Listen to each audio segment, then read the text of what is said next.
தென்காசியில் 10க்கும் மேற்பட்ட தெருநாய்கள் 3ஆம் வகுப்பு படித்து வரும் சிறுமியை கடித்து குதறியதால் அப்பகுதியில் பெரும் பரபரப்பை ஏற்படுத்தியுள்ளது. தென்காசி மாவட்டம் அச்சம்புதூர் 12வது வார்டு பகுதியைச் சேர்ந்த காளிராஜ் கூலி தொழில் செய்து வரும் இவருக்கு 3 குழந்தைகள் உள்ளன. இதில் மனிஷா என்ற 8 வயது சிறுமி தனது வீட்டின் வெளியே தெருவில் விளையாடிக் கொண்டிருந்தார். அப்போது விளையாடிக் கொண்டிருந்த சிறுமி மனிஷாவை அங்கு சுற்றித் திரிந்த 10க்கும் மேற்பட்ட தெரு நாய்கள் கடித்து குதறியுள்ளது. சிறுமியின் அலறல் சத்தம் கேட்டு வந்த அக்கம் பக்கத்தினர் நாயை விரட்டிவிட்டு சிறுமியை மீட்டு தென்காசி அரசு மருத்துவமனையில் அனுமதித்தனர். இந்நிலையில் தெருநாய்கள் தொந்தரவு அதிகமாக இருந்து வரும் நிலையில் அதனை அப்புறப்படுத்த வேண்டுமென பலமுறை மாவட்ட நிர்வாகத்திற்கு மனு அளித்தும் எவ்வித நடவடிக்கையும் எடுக்கப்படவில்லை என உறவினர்கள் குற்றம் சாட்டியுள்ளனர். எனவே உடனடியாக நாய்களை அப்புறப்படுத்த வேண்டும் என்றும் சிறுமிக்கு உரிய நிவாரணத்தை அளிக்க வேண்டுமென சிறுமியின் உறவினர்கள் கோரிக்கை விடுத்துள்ளனர். வசிச்சுட்டு இருக்கேன். என் மைத்துனர் காளிராஜ் அவர்கள் மகள் வீட்டு முன்ன விளையாடி கொண்ட சிறுமியை 3ஆம் கிளாஸ் படிக்காங்க. வீட்டு முன்ன விளையாடுகின்ற சிறுமியை தெருநாய்கள் 10க்கும் மேற்பட்ட நாய்கள் விளையாண்டுக்கிட்டே கடிச்சு இழுத்துட்டு போய் தோப்புக்குள்ள போட்டு கடிச்சு இழுத்துக்கிட்டு இருந்தது.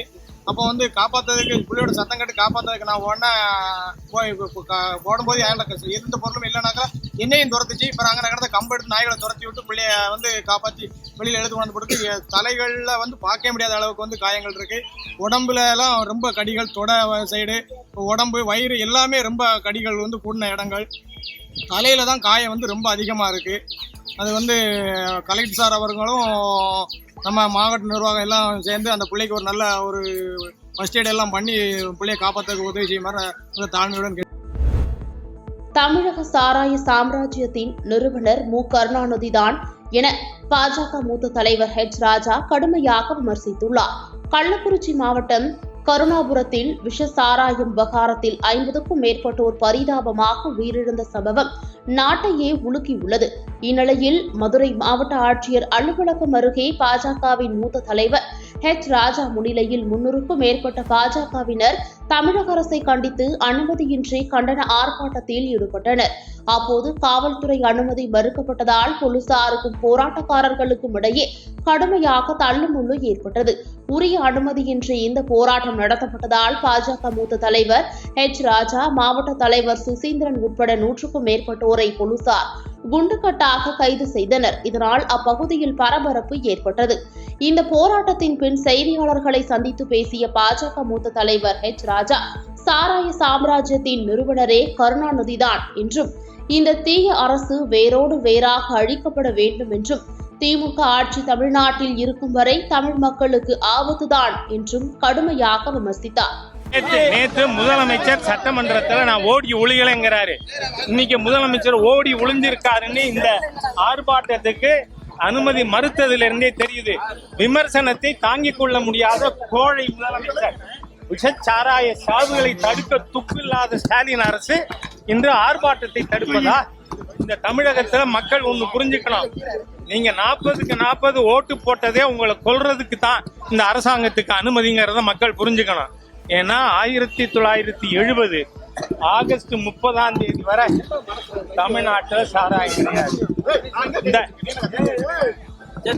இந்த சாராய சாம்ராஜ்யத்தை நிறுவனவே கருணாநிதி என்கின்ற ஒரு தீய நபர். இன்னைக்கு சாராய சாவுக்கு வித்திட்டது யாரு? கருணாநிதி. திமுக குடும்பம், ஸ்டாலின் குடும்பம், கொலகார குடும்பமா இன்னைக்கு அந்த ஒரு ஆட்சி மாறி போயிருக்கு. இத மக்கள்கிட்ட எடுத்து சொன்னா என்ன? எதுக்கு சீஃப் மினிஸ்டருக்கு பயம்? எதுக்கு ஓடி ஒளியறாரு? ஒளிஞ்சுகிண்டு காவல்துறை குண்டர்களை வச்சுக்கொண்டு பாரதிய ஜனதா கட்சியினுடைய தொண்டர்களை தடுக்கிறதா? சேலத்தில் அனுமதியின்றி போராட்டத்தில் ஈடுபட்ட 100க்கும் மேற்பட்ட பாஜகவினரை போலீசார் கைது செய்தனர். கள்ளக்குறிச்சி விஷ சாராயம் அருந்தி உயிரிழந்த சம்பவத்தை கண்டித்து சேலத்தில் 100க்கும் மேற்பட்ட பாஜகவினர் ஆர்ப்பாட்டத்தில் ஈடுபட்டனர். சேலம் மாநகரின் பல்வேறு பகுதிகளைச் சேர்ந்த பெண்கள் உட்பட 100க்கும் மேற்பட்டோர் இதில் கலந்து கொண்டனர். இந்த ஆர்ப்பாட்டத்திற்கு காவல்துறையினர் அனுமதி மறுத்திருந்த நிலையில் தமிழக அரசுக்கு எதிராக பல்வேறு முழக்கங்களை எழுப்பி போராட்டத்தில் ஈடுபட்டனர். அப்போது பாதுகாப்பிற்கு நின்றிருந்த காவல்துறையினர் அவர்களை தடுத்து நிறுத்தியதால் அங்கு பெரும் பரபரப்பு ஏற்பட்டது. மேலும் அனுமதியில்லாமல் ஆர்ப்பாட்டத்தில் ஈடுபட்ட பாஜகவினரை காவல்துறையினர் குண்டுகட்டாக கைது செய்து காவல்துறை வாகனங்களில் ஏற்றினர். இதனால் அப்பகுதியில் பரபரப்பு ஏற்பட்டது. விக்கிரவாண்டி கிழக்கு ஒன்றியத்திற்குட்பட்ட பகுதிகளில் உயர்கல்வித்துறை அமைச்சர் பொன்முடி, எம்பி ஜெகரட்சகன், உதயசூரியன் சின்னத்திற்கு வாக்குகளை கேட்டு பிரச்சாரம் செய்தனர். விழுப்புரம் மாவட்டம் விக்கிரவாண்டி கிழக்கு ஒன்றியம் பகுதியில் அமைச்சர் பொன்முடி மற்றும் அரக்கோணம் நாடாளுமன்ற உறுப்பினர் எம்பி ஜெகரட்சகன் உள்ளிட்டவர்கள் திமுக வேட்பாளர் அன்னியூர் சிவாவை ஆதரித்து ஐயூர் அகரம், சிந்தாமணி, வடக்குச்சிபாளையம், செம்மேடு உள்ளிட்ட பகுதிகளில் உதயசூரியன் சின்னத்திற்கு வாக்குகளை சேகரித்தனர். இந்த தேர்தல் பிரச்சார கூட்டத்தில் ஐஎன்டிஏ கூட்டணி கட்சியை சேர்ந்த தொண்டர்கள் மற்றும் நிர்வாகிகள் பலர் கலந்து கொண்டனர். தனியார் உணவகத்தில் வாங்கிய பார்சல் உணவில் பள்ளி இருந்ததாக எழுந்த புகாரின் அடிப்படையில் உணவு பாதுகாப்புத்துறை அதிகாரிகள் செய்த ஆய்வில் உணவில் பள்ளி விழுந்தது உறுதி செய்யப்பட்டுள்ளது. நெல்லை மாவட்டம் சேரன் மகாதேவி திருநெல்வேலி சாலையில் சாய் மற்றும் சாய் என்ற பெயரில் தனியார் உணவகம் இயங்கி வருகிறது.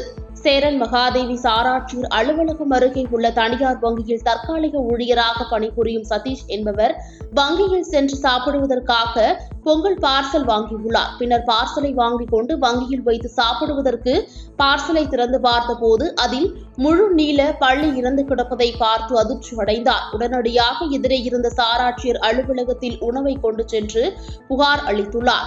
புகாரின் அடிப்படையில் சாராட்சியர் அலுவலகத்தில் இருந்து உணவு பாதுகாப்புத்துறை அதிகாரி சங்கர நாராயணன் சம்பந்தப்பட்ட உணவகத்திற்கு விரைந்து வந்து ஆய்வினை மேற்கொண்டார். ஆய்வினை மேற்கொண்ட உணவு பாதுகாப்புத்துறை அதிகாரி சங்கர நாராயணன் பள்ளி விழுந்தது உண்மை என ஆய்வு செய்த பிறகு உணவகத்திற்கு 3000 ரூபாய் அபராதம் விதித்தார். பாதகம் செய்பவரை கண்டால் நாம் பயங்கொள்ளலாகாது பாப்பா, மோதி மிதித்து விடு பாப்பா, அவர் முகத்தில் உமிழ்ந்து விடு பாப்பா. அண்மை செய்திகளை உடனுக்குடன் தெரிந்து கொள்ள இணைந்திருங்கள் இயம்நாடு தொலைக்காட்சியுடன்.